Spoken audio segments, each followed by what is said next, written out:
Okay, so this is what happens after it's been on for about 13 minutes, I believe.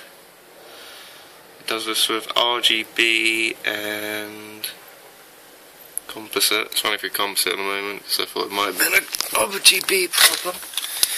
Try and adjust the... No.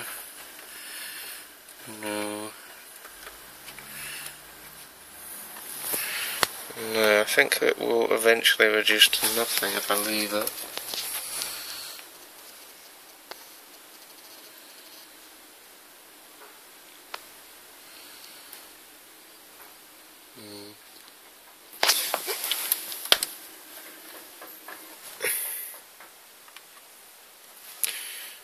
It's doing it even enough now.